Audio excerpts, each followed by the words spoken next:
Good morning. Welcome to another 100 days of hand reading. We'll see if we actually do 100 days. I don't think we'll necessarily call it 100 days because at this point we're probably going to be reviewing one or maybe two hands in a day. Maybe not do it every day, but we're going to start with looking at pocket nines. So on this hand, we've got pocket nines. We have a mid position player who raises the four big blinds. I've got him playing 31-17. When we look at his stats, his raise first in is about 30%. So 3 out of 10 is 5 out of 25 on early position, 0 out of 4 in the cutoff, 1 out of 2. It's kind of hard to tell to kind of create the range, but I think we're looking at something like this. Maybe throw in something like ace 10, maybe the jack 10 offsuits, just to raise up frequencies. This is a mid position player, so I think it's probably okay. And then we get a call from the small blind.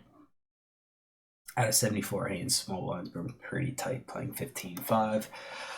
Kind of like me, so I presume he's going to have a calling range here that's kind of like mine, heavy in like a speculative, maybe pocket pair ranges, hoping to catch trips, maybe not all like 2s, 3s, and 4s, but, definitely middle pocket pairs, maybe some of these suited Broadway with maybe some suited connectors, high connectors, maybe offsuit ace, jack, ace, queen. And then it's on me. And I have pocket nines, and this is my button versus or big blind versus early position call, which is probably appropriate since we already have a caller, in the small blind. So go up against two opponents. If we were just going straight up against the mid position, we add a few more hands.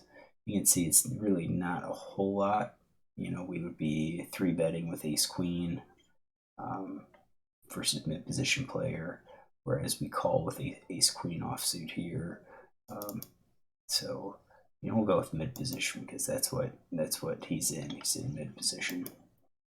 All right, flop comes out queen 6-6, queen of diamonds, 6 of clubs, 6 of spades.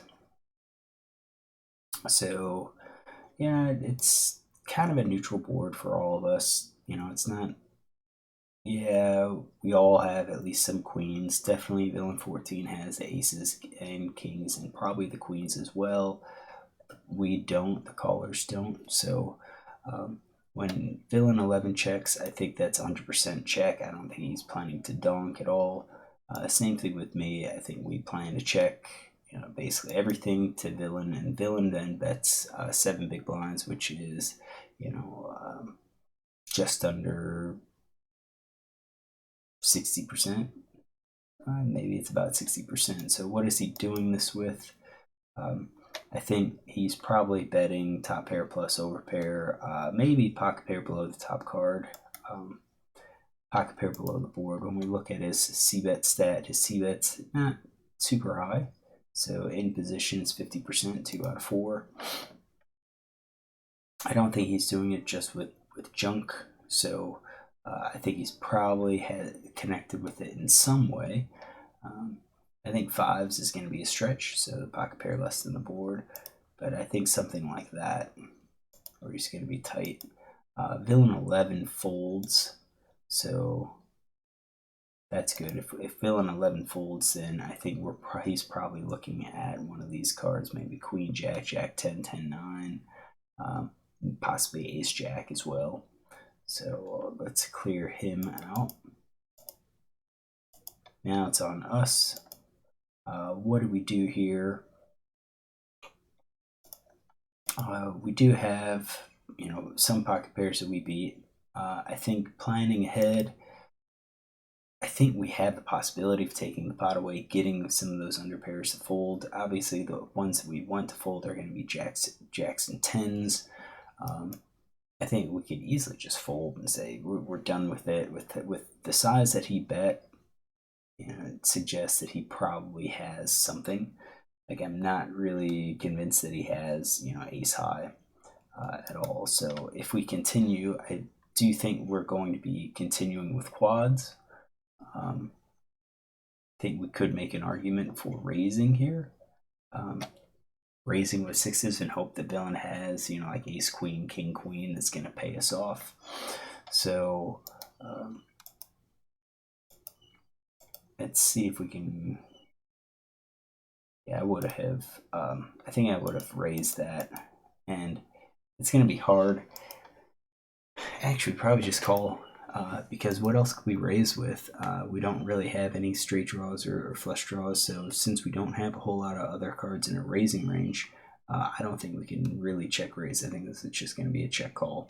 So I think we're check calling top pair. I think we're calling these pocket pair below the top cards. I think we can call with pocket pair below the board sometimes. I think we do have some of our 2-card backdoor flush draws, but probably not all of them. So I would say 7, 8, and 9, 8 because we've got possibility for the straight. 10, 9, it would be like a double gut shot. I think that's where we're going to be getting. We're going to probably have to give it up. I think 80. So let's see here. Yeah, so right now 80% I think is just way too much. So I think 10, 9, Jack 10. I think ace 10's probably a fold. King 10's probably a fold. Obviously ace queen, king queen, those are all calls. Ace jack maybe and king jack. I think we have our draws. So I'm going to say we're probably at that. So we're still behind. We know we're behind, but we're calling here with a mix of hands that we actually beat and hands that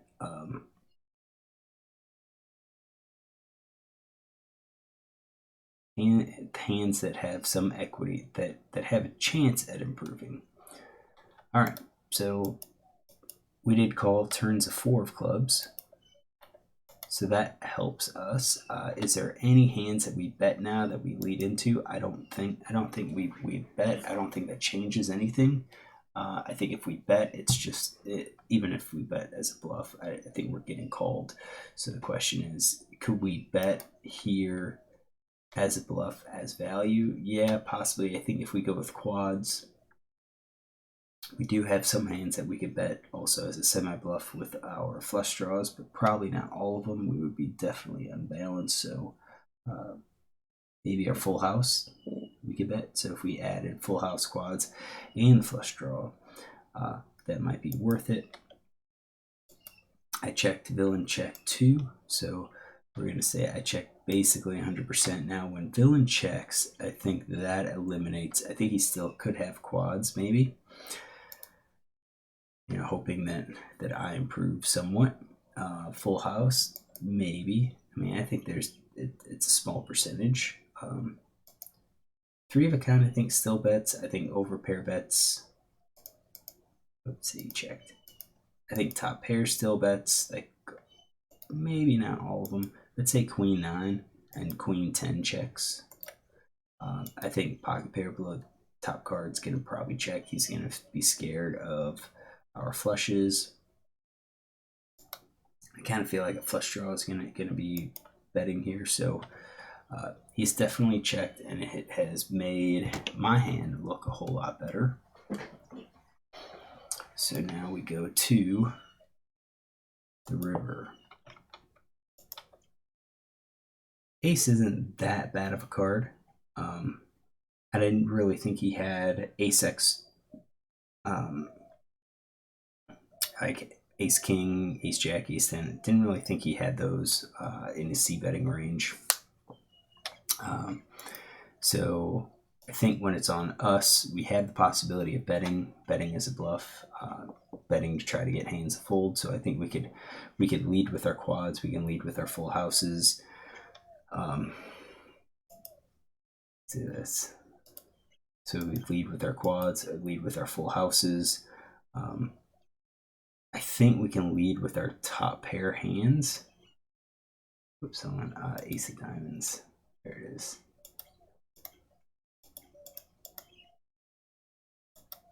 All right, there it is. We lead with our quads, our full houses. I think our two. I think we can lead with our two pair, and our top pair here. I think some of our middle pair has showdown value. So that's 25% of our showdown value. So we've got 12.5%. Our weak pair also, I think, has some showdown value. I think we could bet fives and probably sevens and eights, and then we can call with nines and tens. Things that we have to worry about is jacks. He could have pocket jacks. So we're hoping he folds jacks if we bet our five, sevens, eights. If he bets jacks, he could have jacks, tens, or nines as well. So we're looking at hands that we could possibly call, check call.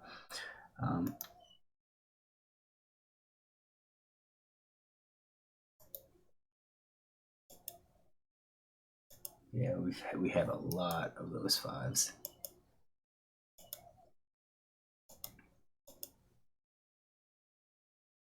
I think maybe fives. I think eights and sevens are probably just gonna check calls. And then I think we need one more with a nothing hand. I think if we have jacks, we have king jack or jack 10, I think that helps block.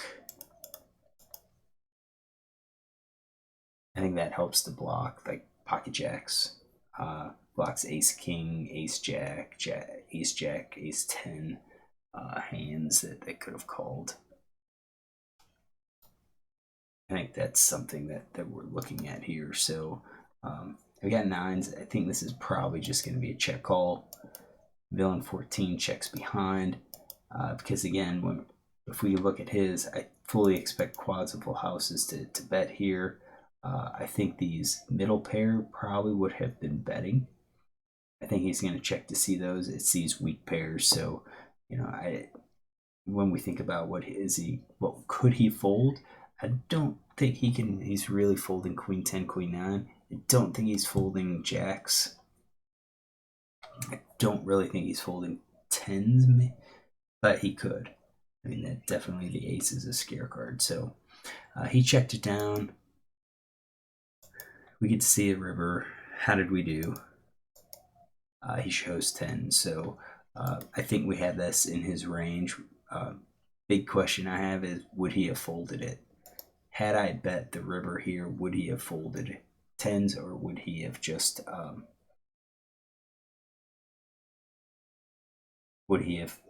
just called?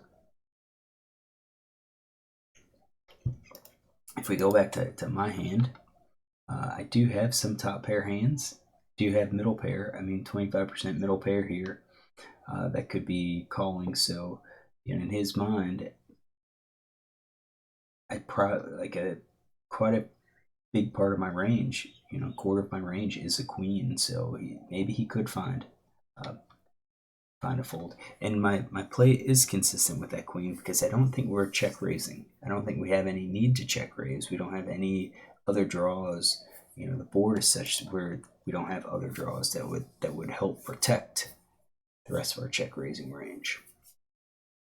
So hopefully you enjoyed this. I think we'll probably look at more hand reading just to get even better. We've already done hand reading once, but it doesn't hurt to keep working. All right, hopefully you enjoyed this. If you did, look tomorrow for another.